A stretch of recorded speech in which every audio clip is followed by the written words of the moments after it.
인천대 기초교육원에 있는 전한성이라고 합니다. 저는 중등 국어과 교과서에 나타난 만해 시의 그 위상과 교육 그 양상에 대해서 좀 살펴봤고요.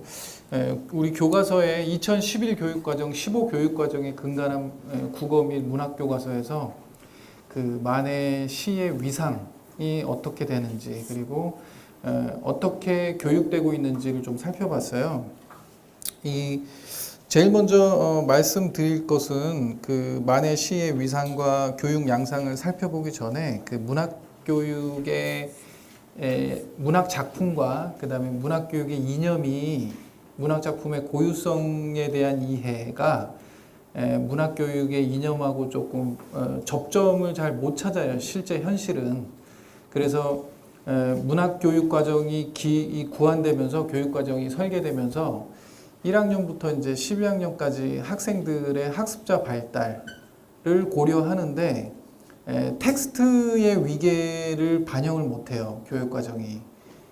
그러다 보니까 이 교육 과정의 성취 기준에 근간해서 교과서를 만들면 대부분 교육 과정의 성취 기준, 그러니까 이제 검인정 교과서에 통과를 해야 되니까 오히려 다양성을 추구하겠다고 여러 출판사들을 공모했는데 검인정 교과 형태로 갔는데 오히려 이것이 다양한 교과서들도 이제 이해관계가 있으니까 돈을 투자하잖아요. 그러다 보니까 그 교육부가 제시하는 그 교육과정의 틀에 굉장히 그 아주 부합하려고 큰 노력을 하다 보니까 교과서들이 놀랍게도 십몇 종이나 되는 교과서들의 그 학습 활동이나 본문 제재 구성들을 보면 상당히 패턴화되어 있다.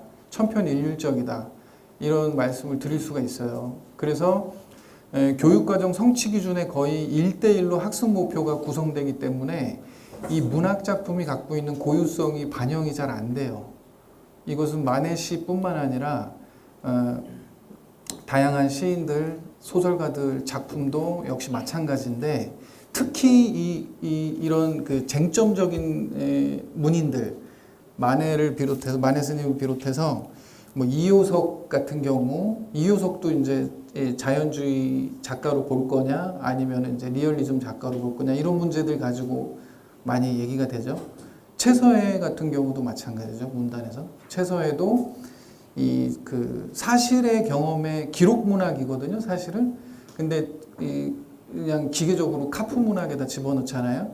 근데 사실은 최서해가 어떤 카프 신경향적인 어떤 문학성을 띠고 목적 문학을 추구한 사람은 아니에요. 그 사람이 2차 텍스트를 읽어보면 자기는 경험에 한치의 거짓말도 없이 기록으로 쓰지 않으면은 글을 쓸 수가 없다 이런 말을 너무 많이 하고 있는데 거기에 이제 소설적인 형태를 얻기 위해서 일종의 이제 그 문체를 이제 서간체로 바꾸거나 뭐 아니면 이제 기타 우발적 어떤 폭력이나 어떤 살인 같은 행동 같은 걸 집어넣음으로써 사건화시키는 것 뿐이지 사실은 최소의 본인이 자기가 목적 문학을 추구한다 이렇게 얘기한 적도 없거든요.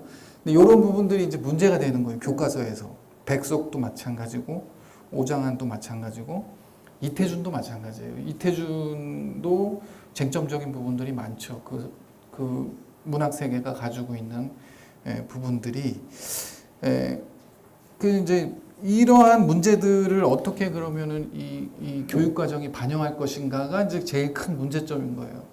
그래서 교과서에 좀 자율성이 주어져야 되는데 그런 부분들에서 많이 미흡하다. 그러다 보니까 이 문학 작품 혹은 작가적 삶이 충실하게 반영되지 못하고 그냥 문학 교육의 학습자 발달을 위한 그 문학 교육적 이념에 따른 성취 기준을 그대로 학습 목표로 해서 도달하는데 모든 내용들이 초점화되어 있다라는 걸 미리 말씀드리고 싶습니다. 만해 한영훈의 그 업적은 뭐 너무나도 많이 이야기가 돼서 짧게 설명드리자면 조지훈 시인이 이제 이런 평을 했죠. 만해 스님에 대해서 만해는 선승이자 혁명가이자 시인의 모습을 두고 이 세 가지 성격은 마치 정삼각형 같아서 어느 것이나 다 다른 양자를 저변으로 한 정점을 이루었으니 그것들은 각기 독립된 면에서도 후세의 전범이 된다라고 말씀을 하셨듯이 이 만해 스님은 불교인이면서 동시에 혁명가, 독립운동가이면서 그리고 그것이 그런 어떤 만해의 지난한 그 삶들이 불교적 세계와 어떤 혁명가적 삶이 응축돼 가지고 하나로 언어적인 표현이 된 거죠. 언어로 이 세계를 인식하고 근대인인 거죠. 그러니까 언어로 사고하고 언어로 표현할 수 있었다는 거죠. 시대적인 어떤 아픔들을 적확하게 그런 면에서 근대인으로서의 만해의 어떤 또 문학적 모습들, 이 님의 침묵은 그런 부분들이 완전히 하나로 응축돼서 표현된 작품인데 이러한 문학 작품의 그 만해 스님의 입체적인 면모들의 관계성이 반영이 전혀 안 돼 있어요. 반영이 안 돼 있고 그냥 기계적으로 교과서에서 성취 기준에 따라 가르친다라는 점이 아쉽습니다. 특히 만해 스님이 교과서를 이렇게 들여다 보니까 그 문학 정전에서의 만해 스님의 시는 거의 어떤 선적인 시 이런 식으로 이제 해서 주로 이제 복종 알 수 없어요. 이런 시들이 이제 초기에 한 60년대에 전집이 이제 막 구성되면서 주로 이제 그런 작품들이 한국 문학 대계나 시전집 대계에 끼어 들어가거든요. 그러면서 이제 평가가 만해 스님을 시는 그런 어떤 선적인 젠 이런 것을 추구하는 정신주의 뭐 이런 계열로 이제 시가 담기다 보니까 이게 이제 학교의 교과서에 1차부터 5차, 6차까지 5차 교육과정까지 그대로 그 모습이 들어와서 사실은 님의 침묵은 없어요. 교과서에 님의 침묵은 거의 2편, 중학교는 없고 고등학교에 2편 실렸던 것 같고 대부분이 다 복종이라는 시가 많이 실려요. 복종, 알 수 없어요. 이런 시들이.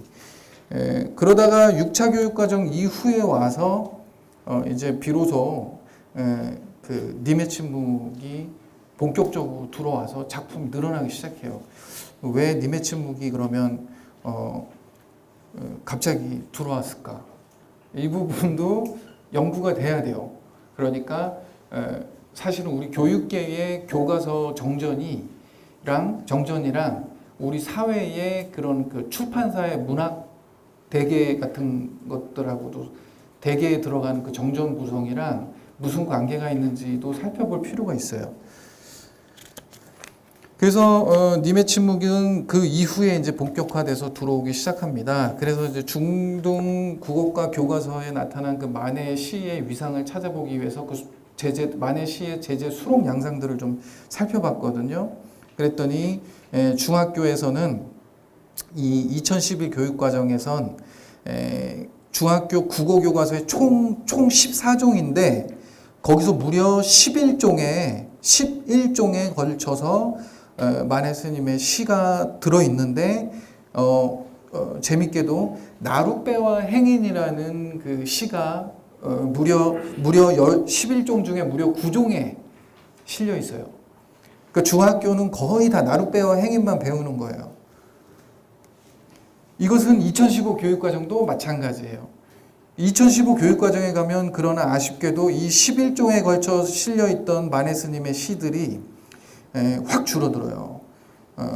어느 정도로 줄어드냐면 2015년에 가면 2015 교육과정에 가면 이 나룻배와 행인은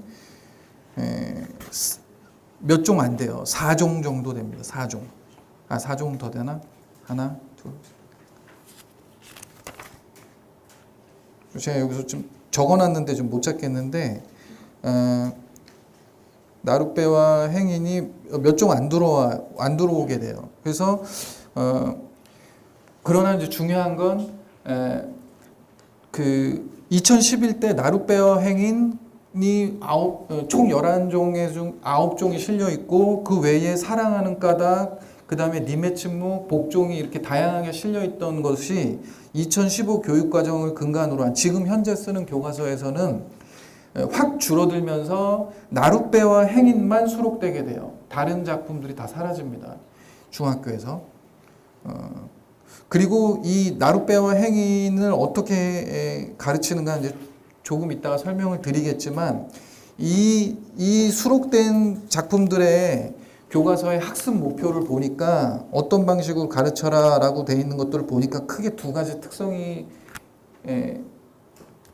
추출될 수 있어요. 두 가지 특성이 뭐냐면 첫 번째가 화자의 특성을 파악하는 거예요. 화자의 특성. 그리고 또 하나 두 번째가 바로 다양한 관점 및 해석 방법으로 가르쳐라라는 건데 이거는 이따 교과서 분석에서 잠깐 말씀드리겠지만 화자의 특성, 성격이나 특성을 파악하는 것으로는 잘 학습 활동이 구현되고 있는데 이 다양한 관점 및 해석 방법에서는 굉장히 기계적으로 구성이 되어 있다라는 걸 말씀드리고요.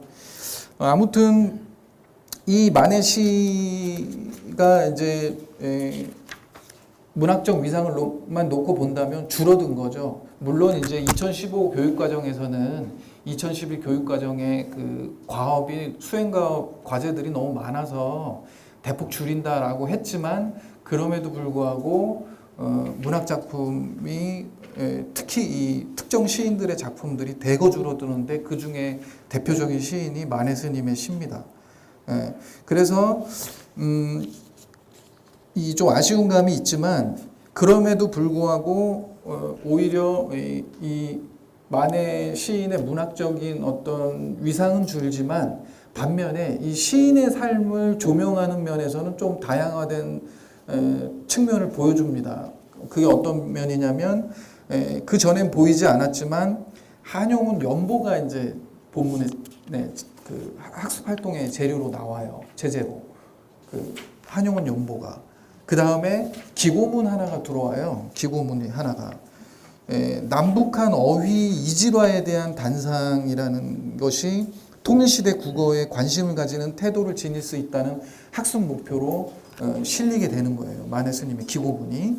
그 다음에 또 하나는 그 읽기죠, 읽기. 이제 관점과 형식에 따라서 형식에 따라 이제 파악하면서 읽는다라는 그거랑 이제 점검하며 조정하면서 읽는다. 이 읽기 영역에 이 만해 한용운 연보가 들어옵니다. 이런 걸 보면 만해 스님을 좀 더 만해 스님의 삶과 문학 세계를 연결해서 좀 바라보려고 하는 노력이 2011보다는 개선됐는데 그럼에도 불구하고 그 어떤 문학적 세계를 조명하는 부분들은 오히려 더 위축됐다, 축소됐다라고 말씀드릴 수가 있어요.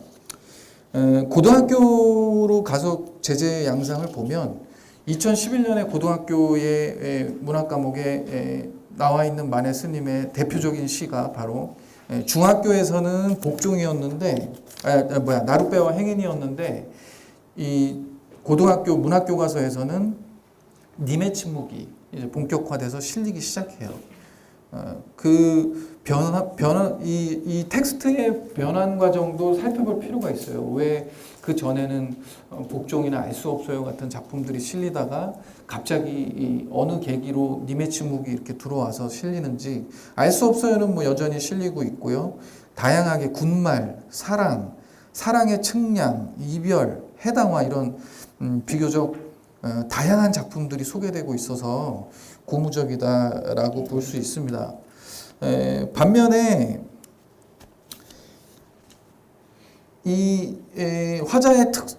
반면에 이 문학 2015 교육과정에 가면 대폭 줄어듭니다.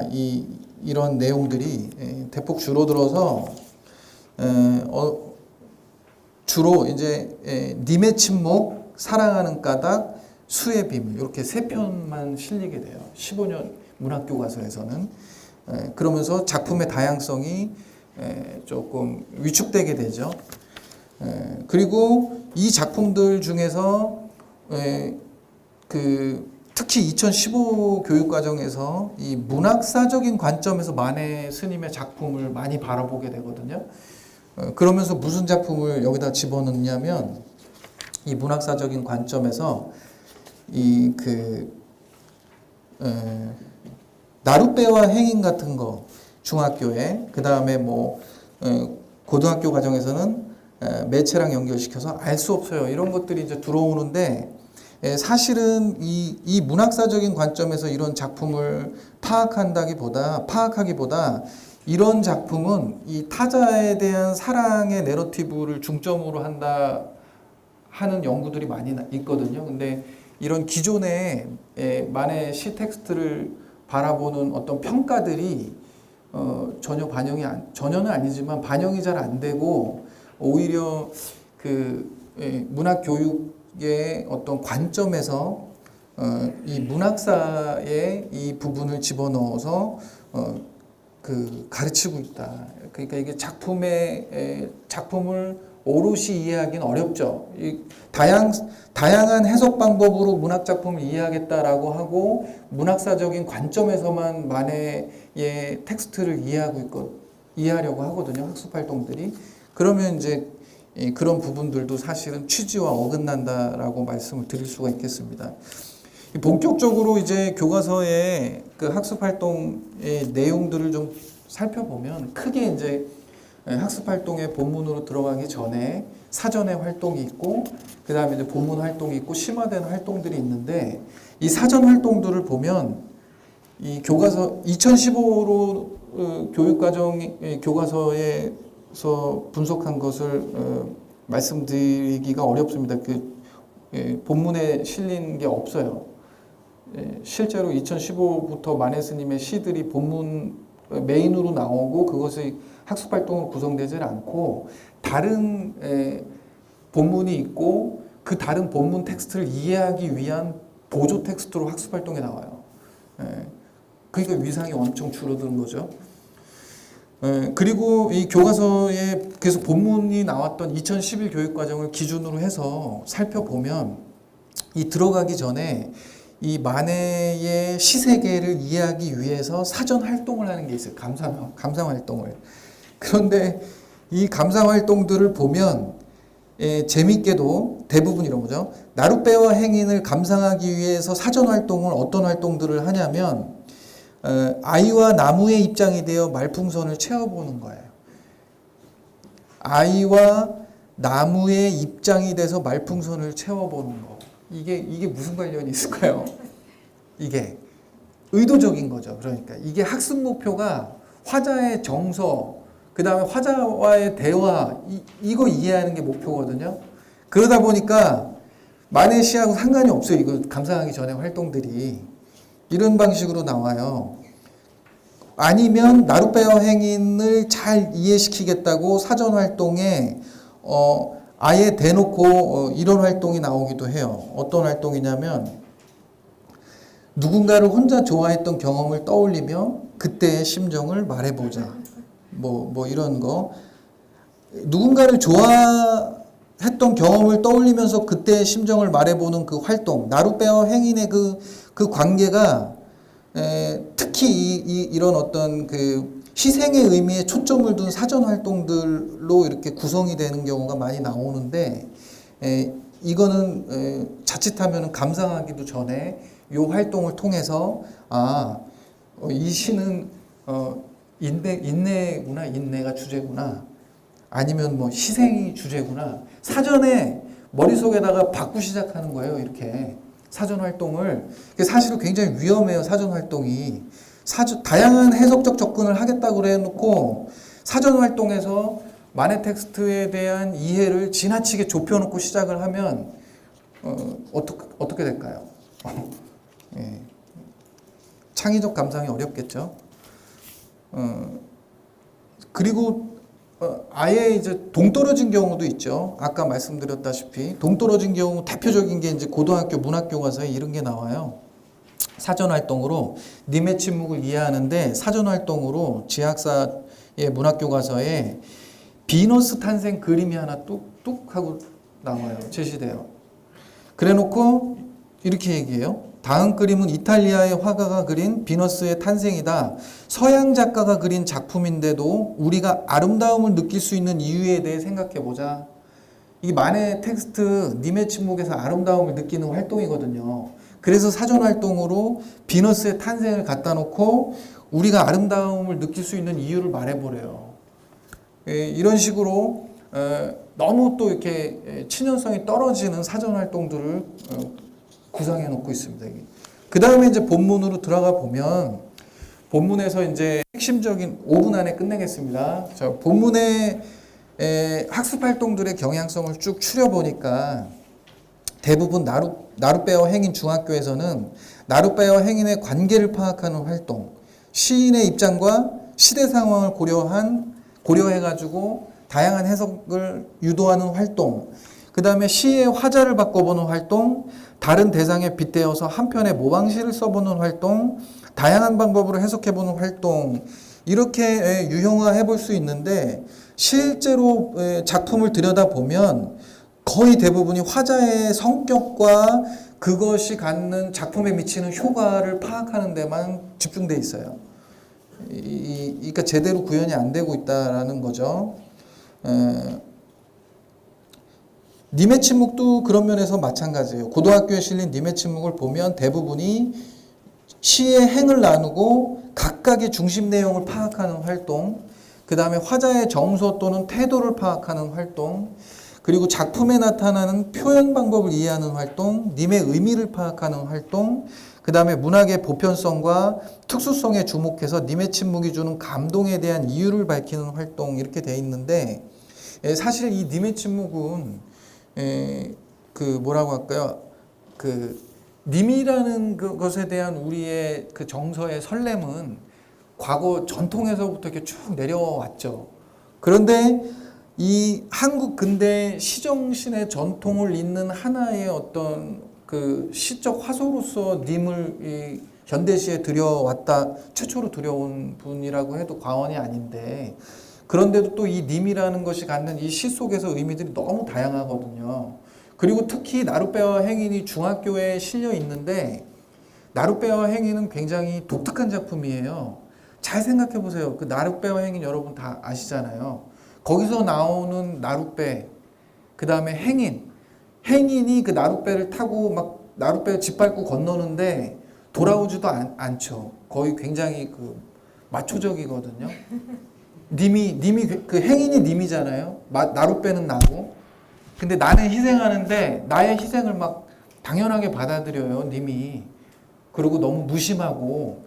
만해 한용운의 님의 침묵에 나오는 시 중에 유일하게 님이 이렇게 마초적인 건 없어요, 이런 시는. 굉장히 난해한 시거든요, 이게. 마조이즘적인 사랑을 이야기하고 있는 시인데, 그렇다면 왜 이런 시를 썼을까? 유독 왜 이 시만 이럴까? 님이라는 문제가. 그 다음에 이제 님의 침묵에서의 님의 문제들. 너무나 이 님이 갖고 있는 의미들이 다양한데, 이 어려운 이 시인 나룻배어 행인이 막 중학교에 들어가 있단 말이에요. 화자의 정서만 이해하는 방식으로. 그리고 이 고등학교에 들어있는 님의 침묵 역시 이 님이라는 부분들이 굉장히 많은 해석을 갖고 있고, 지금도 이 님과 관련해서 연구물들만 해도 뭐 수백 편이 쏟아지고 있는데, 굉장히 기계적으로 그냥 파악한단 말이에요. 그 기계적인 활동이 바로 45쪽에 실려 있습니다. 바로 이런 거예요. 그냥, 님의 침묵을 이해하기 위해서 아주 무심하게 45쪽에 보면 띡 하나 참고할 그 보조 지문을 갖다 던져놨는데 그게 한용운의 연보를 정말 압축적으로 줄여놓은 거예요. 이건 알 수도 없어요. 이것만 보고는. 한용운은 1879년 8월 29일은 저한테는 굉장히 의미 있는 날입니다. 제 아내 생일입니다. 죄송합니다. 자, 그래서 좀 긴장하시는 것 같아요. 좀 분위기 업 시키려고요. 죄송합니다. 자, 그래서 충남 홍성군 결성면 성곡리에서 태어났다. 기울어가는 국운 속에서 동학농민운동에 참여했으나 실패하자 설악산 백담사로 들어가 승려가 되었다. 기울어가는 국운 속에서 동학농민운동에 참여했다. 만해한용. 이것도 아니죠. 동학농민을 운동을 저지하기 위해서 아버지와 큰형님이 참여했죠. 한국 불교의 혁신을 주장하던 그는 1919년 3.1운동 계획에 주도적으로 참여했다. 독립선언서 배포와 독립선언서의 주체로 앞장섰으며 조선 독립에 대한 감상이란 논설을 집필해서 조선 독립의 정당성을 명쾌한 논리로 설파했다. 이렇게 하고 그 다음에 이제 님의 침묵에 대해 일제강점기에 쓰였다. 작가에 대한 다음 설명을 참고해서 님이 어떤 존재였을지 말해봐라. 이렇게 되면 님을 뭘로 보겠어요? 님을. 예. 안타깝습니다. 그래서 우리 교과서 현실에 참으로 어려운 만해 스님의 님의 침묵이라는 이 시집 참으로 어렵습니다. 이 이해하기가 굉장히 깊이가 너무 깊어서 아주 어려운 시인데 이 시가 이 작품의 고유성이 문학 교육 과정에서의 현실에서 얼마만큼 잘 구현되고 있는가는 아쉽게도 아주 미흡합니다. 그래서 이런 부분들 너무 아쉽고요.